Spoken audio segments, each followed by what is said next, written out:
Hey folks, it's Marvin Cash, the host of the Articulate Fly, and we're back with another Western North Carolina fishing report with Dale Collins at Tuckaseegee Fly Shop. How you doing, Dale? Doing great, Marvin. Enjoying this these fall-like temperatures that seem to have actually arrived on time this year.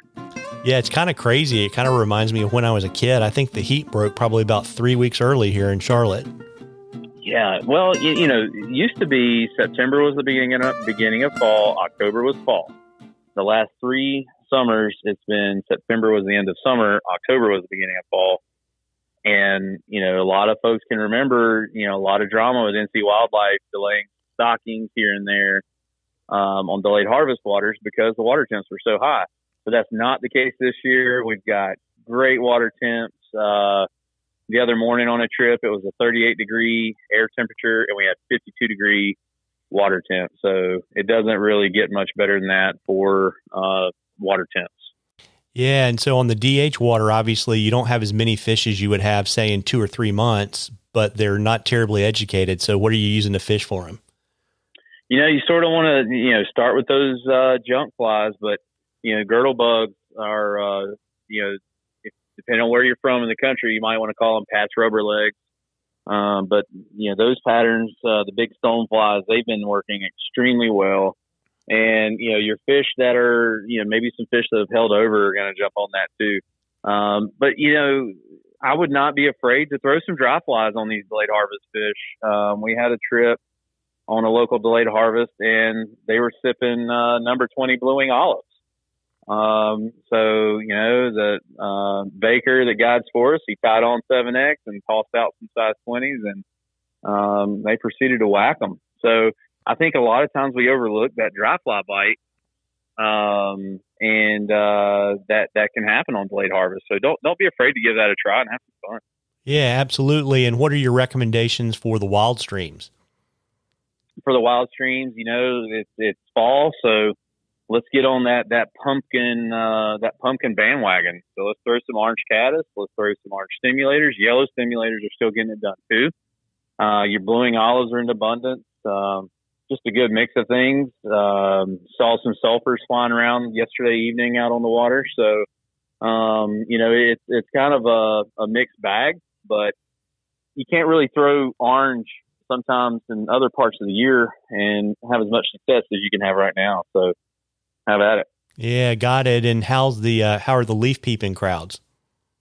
They're here, so if you're thinking about coming up, if you're coming up in a couple weeks, you need to be looking now for your lodging, and you may have already actually, it may be too late. You may have to, find a campground and bring a tent, but definitely look for some lodging because it's going to be a packed, busy fall for the leaves. They're already turning, especially, around the water because the water's been cooler. We're seeing some brilliant oranges and reds already, on the stream. So, it's going to be a wonderful, wonderful October. I'm thinking peak on the leaves is probably going to be, 2 weeks away here, probably middle of October.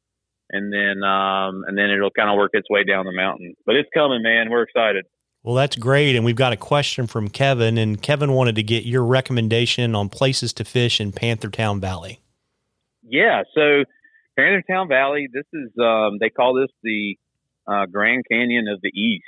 So you've got some, it's like a big bowl that's kind of carved out somehow in the southern end of Jackson County.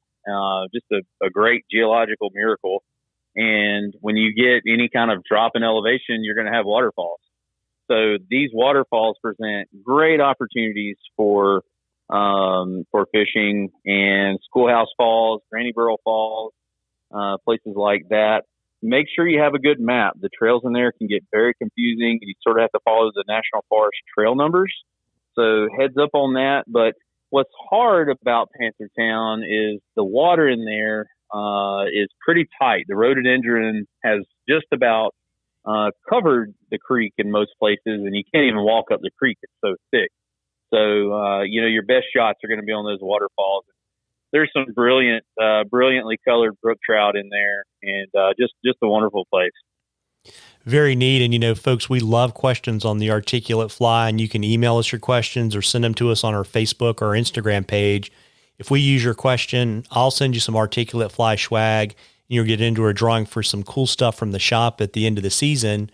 And Dale, before I let you finish your IPA on your back deck watching the sunset, why don't you let folks know where the stores are, hours, and where to find you on the internet and all that kind of good stuff? Absolutely.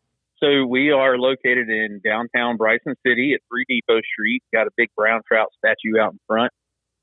Downtown Silva, right there in the trout capital, 530 West Main Street.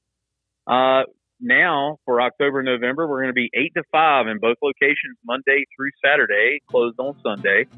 And then, www.cutflyshop.com for online store and blog and stream flows. That's going to be really important here this weekend is, we have some tropical weather coming in from the Gulf. So keep an eye on those stream flows so we can safely wade. Absolutely. Well, listen, folks, be careful when you get out there and wade. We're getting into the really sweet part of fall trout season. Tight lines, everybody. Tight lines, Dale. You too, Marvin.